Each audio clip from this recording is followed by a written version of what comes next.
Hello everyone and welcome back to Let's Play Megaman Maverick Hunter X as Vile. In the last part, we took out the last Mavericks and accessed the Sigma Palace. And now we're gonna go actually finish off the campaign because Vile's campaign is slightly shorter than X's for a couple of reasons. And you'll find out why as we go on. Sigma 2's level design, like with Sigma 1, has completely changed. We now actually have a lot of these blocks in the way that are easily taken out with either why am I forgetting the name of Straight Nightmare or Green-Eyed Lamp. This is technically a bit of an odd stage because they bring back the mole tanks from Mighty Armadillo. Wrong video game series with the blue protagonist and mustachioed villain, Kyle. A lot of the Armored Armadillo mole tanks here, at least in this early section, that you actually have to try and outpace. As Vile, this stage isn't much of a problem because they give you the right armor, which is basically a free pass on the thing.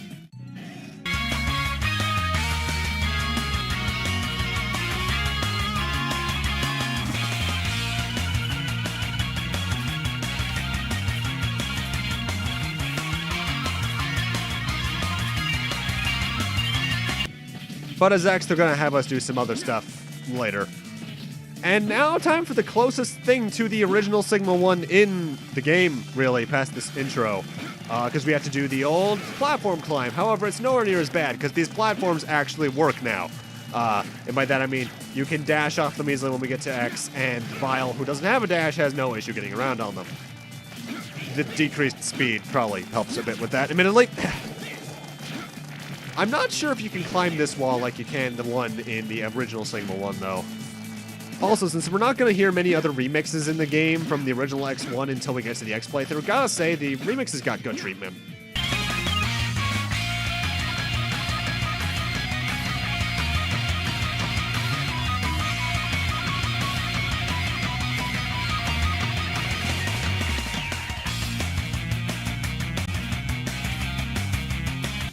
Something you can theoretically do if you're playing as Vile, because you've already beaten X by that point, is that if you know the bosses that are coming up in the boss rush, and what they're weak to in terms of weapons, you could theoretically plan ahead. Because I don't think one has more than 3 at a time.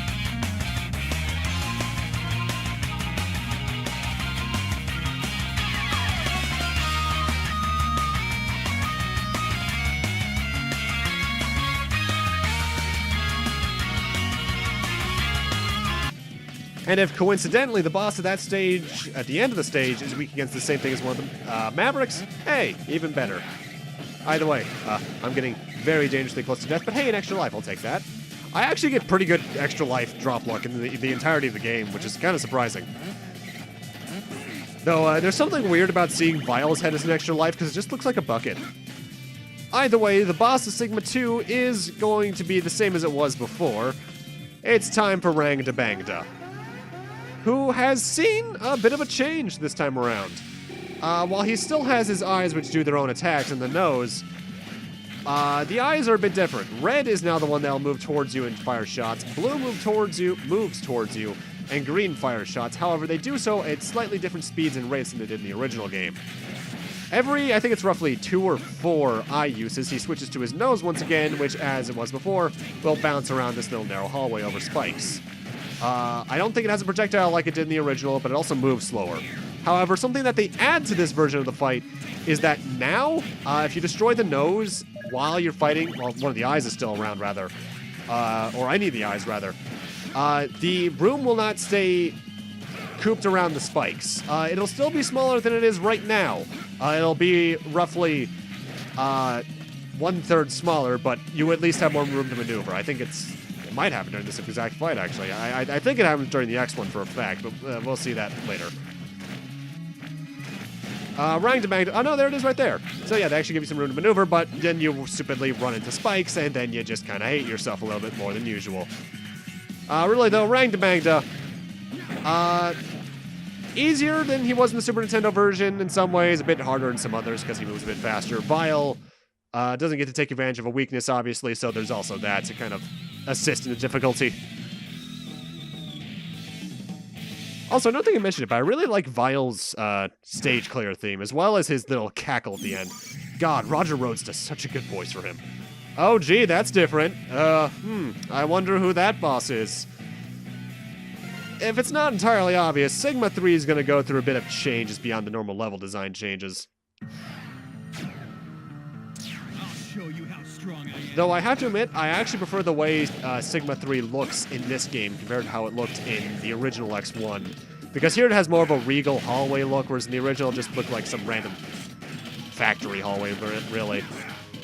There are a lot of enemies in this stage, but for good reason, because this is Vile's final stage. I'll get into the reason why later.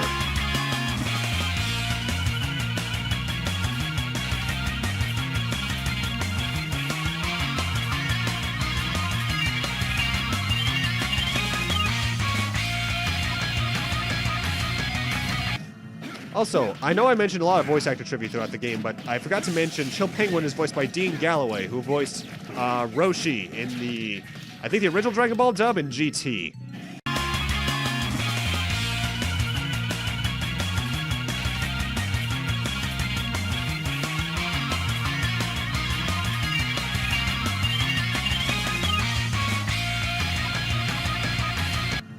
So that's cool. Also, in some way, I like how this time around you can actually tell what bosses you're going to be coming up on based off what the level design's looking like. Because one of my bigger issues with Sigma 3 in its original form was, first off, a bit too many bosses in it for the boss rush. And it didn't really have much distinct identity to it, whereas now you can at least get a good heading on what's going to happen and what you should try and replenish. Thankfully, though, the boss rush is almost over.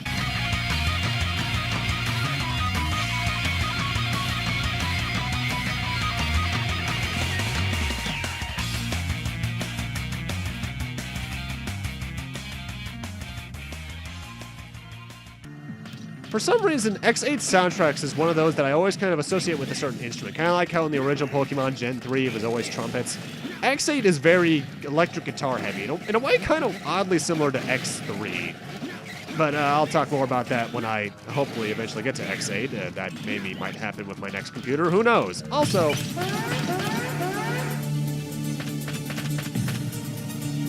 Stop right there! You've really caused a lot of havoc, Vile. Yeah? I was just taking care of a few loose ends. So you're not on Sigma's side? You two aren't friends? Friends? I don't have any. Not now, not ever. I only know one thing for sure, X. You are my enemy. This is as far as you go. Let's finish this, Vile.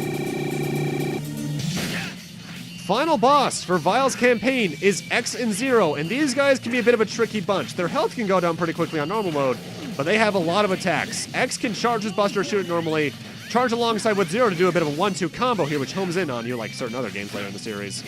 Zero likes to either do a couple of different charge attacks that generally he can block through, and something that X can do only, and I think the amount of moves he can do with it is extended on hard mode, is that he can use all of the weapons from the from the Mavericks, rather.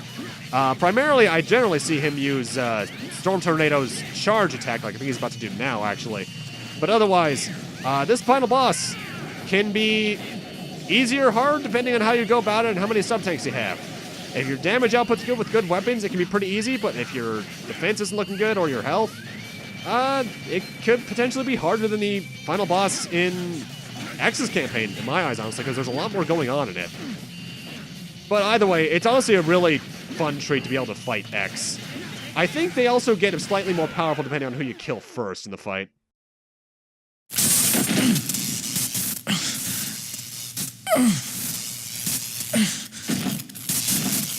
X. I'll admit, you have grown stronger. But you'll hardly be able to change the world if you're dead. What's the matter, X? Aren't you gonna show me your true power?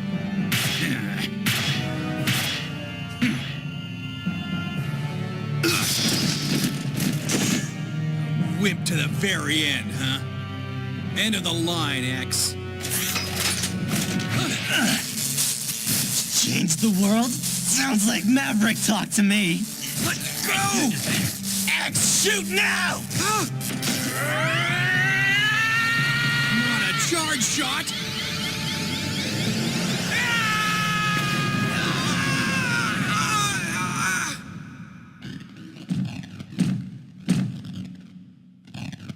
Sigma.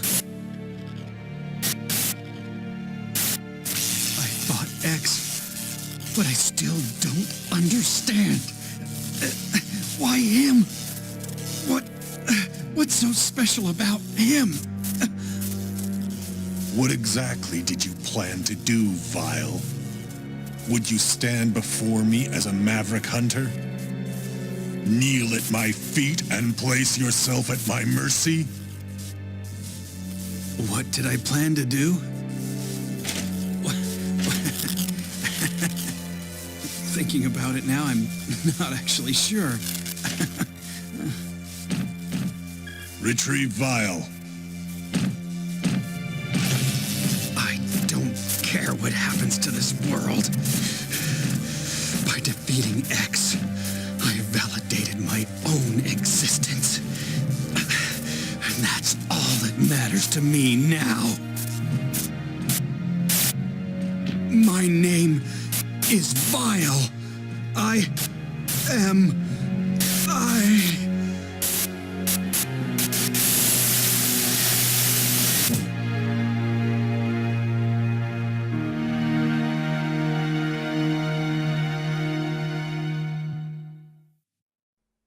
And that's how it ends. No joke, there's no credit sequence for anything in Mega Man Maverick Hunter X, at least in the classical terms.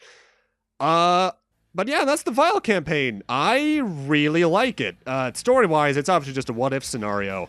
But I honestly would have liked to see what they could have done with maybe future Vile scenarios in the Maverick Hunter X remakes, I suppose. Because if they'd done maybe a Maverick Hunter X 2, would Vile have been a playable character? Would you have maybe played a Zero in that? I don't know.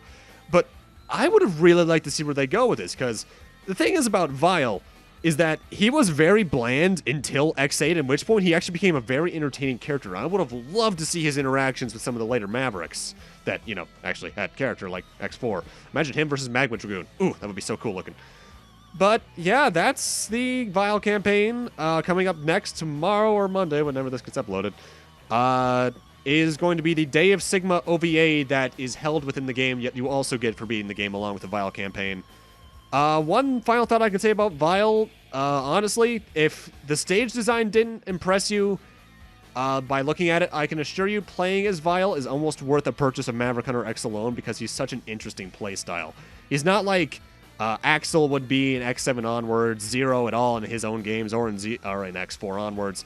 He's something very interesting, and I would have liked to see the ideas expanded on more in sequels.